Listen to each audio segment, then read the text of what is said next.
Hi there. Well, welcome in. You are watching First Coast News' online coverage of the trial of three men accused of murder in the shooting death of a 25-year-old in Brunswick, Georgia, Ahmaud Arbery, who was shot and killed back in February of 2020. Fast forward now, we are in November 8th, and now three men, again, they are on trial for murder for his shooting death. So right now we are on a 15-minute break. The judge just put that order in. We're in day 2 now of witness testimony in this trial. So the first witness of the day is still on the stand, investigator Sheila Ramos with the Glynn County Police Department. We do want to note something that was done beforehand today. The victim coordinator told Ahmaud Arbery's father, told the family rather, to expect graphic crime scene photos and videos today. We do know just last week, Marcus Arbery actually walked out of the courtroom before video was shown of his son being shot and killed. It was just a little too much to handle. His mother, Wanda Cooper Jones, stayed in the courtroom, and she wept in the corner. And someone who was inside of that courtroom, one of only 2 reporters in the nation that was allowed inside of the courtroom, Ann Schindler, First Coast News executive producer, she's joining us now via Zoom. Welcome in, Ann. I do want your take on things. We're not going to get too much into the weeds of what's going on today because things really just got underway.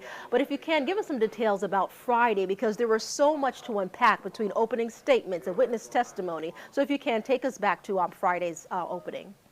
Yeah, so the setup in court, because of COVID and because the courtroom is actually really pretty small, they have a pool reporter situation. So there's a reporter from broadcast, a reporter from print, and we periodically are that broadcast pool reporter. So I was doing that Friday. And it is it's an uncomfortable setting some ways in that courtroom, because typically they separate the families. You know, the victim's family will sit behind the prosecution, and the defendant's family will sit behind the defendant's table. But they have got half the courtroom partitioned off. That was supposed to be for jurors to kind of socially distance. But as it's turned out, all of the jurors are very comfortable sitting next to each other in the jury box. And so you have all but 2 sitting in the jury box and just 2 sitting on the right-hand side of the courtroom as you're facing the judge. And there's these partitions up between that side and then the other side. And on the other side, you have security in the front row right behind the defendants. Then you have the defendant's family, so the McMichaels, Greg McMichael's wife, Lee McMichaels, Travis McMichael's mom was there with and then a couple members of Roddy Bryant's family. Then there's media, a couple of members of the media, and then right behind us, the Arbery family and their supporters. And so it's very close quarters. It's interesting you mentioned the makeup of things and the pandemic as well, because going into this, we did hear from officials in Glynn County. They were concerned about this with the influx of people amid the pandemic. And I noticed in this courtroom, there are select group of people wearing masks, others chose not to. Is it the same with the jurors? I know you have to be very careful in what you say about the makeup of the jury, but let's talk about face coverings. Are the majority of the jurors wearing masks, or what are you seeing in there? Yeah, most of them are, which makes it a little hard to read their reactions sometimes. But I noticed that, you know, one here and one there were coming in on Friday without their masks on. Okay. I guess just, you know, how they felt, but it wasn't consistent. And most of them are wearing full face coverings. Yeah. You mentioned not being able to read their reactions, but there was at least one reaction that you saw very vividly, and you detailed it in your report that you sent out to all of the reporters who are covering this. You mentioned one of the jurors, her reaction when she saw that really difficult image to see of Ahmaud Arbery's body just laying on the ground. It was very graphic. We saw blood. Tell us about this juror's reaction, please, Ann. Yeah, I mean, the moment, that video, we've in the newsroom, we've seen it. Very few people in the public have seen that particular video. We, of course, never showed it on air, but it is incredibly disturbing. And it's the moment when the second officer on the scene arrives and he's trying to render aid. And so he actually turns over Ahmaud Arbery. And it is body cam video. It's very, very close. Everybody on the jury kind of had a moment. Like you could see almost like a group reaction. But one woman in particular, you know, they have these notepads that they're given to take notes throughout the trial. And she actually took her pad and hid her eyes behind it. And really couldn't make herself look. Eventually she kind of would take it down a little bit, but she just couldn't stand looking at it. And it is really hard to look at.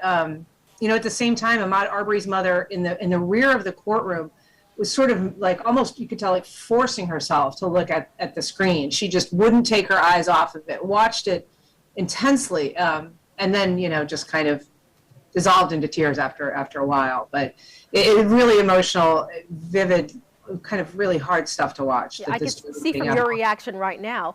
Folks, if you're just now joining us, you are watching First Coast News' online coverage of the trial of 3 men accused of murder in the shooting death of Ahmaud Arbery out there in Brunswick, Georgia. Right now, we are on day 2 of witness testimony.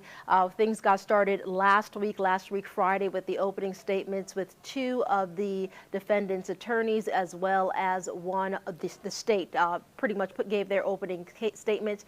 There is still one defense attorney who is set to give his opening statement. He chose to wait until after the state closes. So that's what's happening at this point. So right now they are in a break. The judge just said a 15-minute break. So that should be wrapping up in about 5 minutes or so. And you're listening in right now to myself, Keitha Nelson, and Ann Schindler, our executive producer, who was actually inside of the courtroom on Friday, which is a very big deal because there was only 2 reporters in the nation that were actually allowed inside. So she is giving us some in-depth details about what was going on in that courtroom. And you mentioned the precautions that were being put in place because of the pandemic. Can you tell us about the feeling overall and the vibe in there, because you were experiencing it?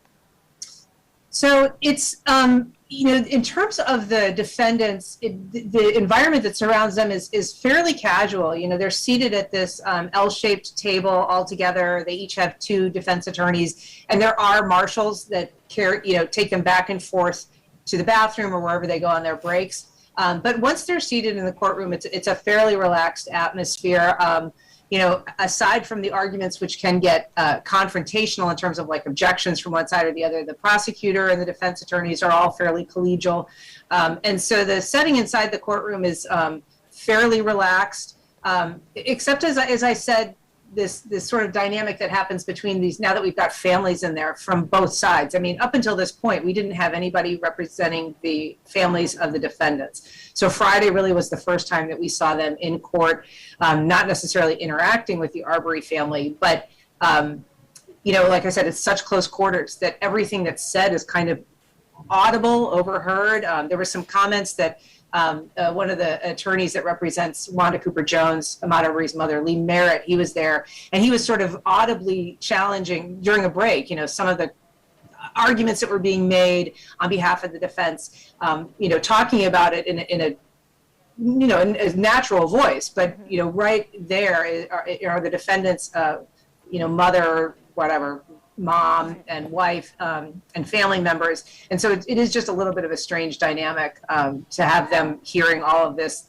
back and forth, and obviously all having very different feelings about the case. You mentioned the defendants' family members, or even supporters, we can say. It's very interesting, this tape, because for so long, since the beginning, since 3 weeks ago, going on 4, we have seen so many people from the Arbery family, both inside the courtroom as well as outside of the courthouse. So if you can, give us some insight into the McMichaels, if that's the family members you saw. What were you seeing about their reaction to all of this? Did you hear anything at all from them in particular?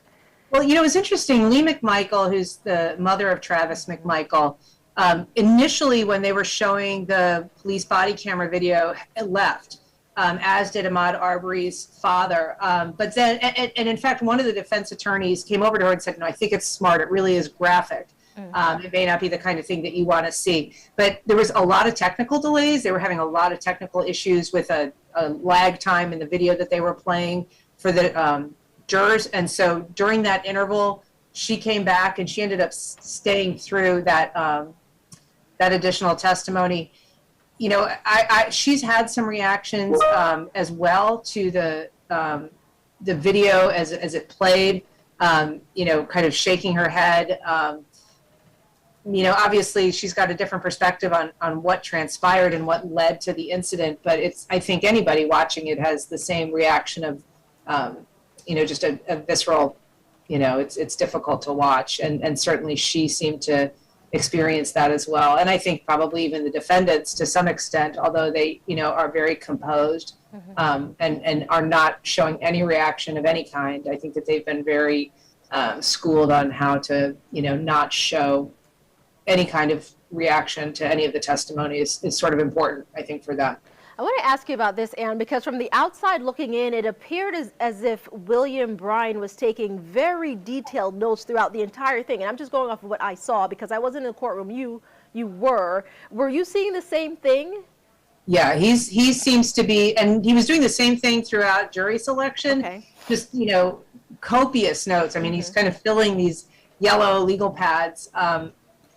I guess with his observations, probably with his thoughts. But he is unique among the three defendants in that he really is almost constantly writing down information and taking notes throughout the proceedings. Yeah, I do want to mention this, folks. If you're just now joining us, you're watching First Coast News' online coverage of the trial in Brunswick. 3 men right now are facing murder charges in the shooting death of Ahmaud Arbery. Right now, we are on day 2 of witness testimony. There's a break happening right now. The judge gave them about 15 minutes or so, and that should be up in just a bit. It looks like they're starting back now, as a matter of fact. Anne, we appreciate your time. We're going to have to go ahead and go back into the courtroom. We'll bring you updated as soon as we can. Thanks for getting it again, Anne. Listen in right now.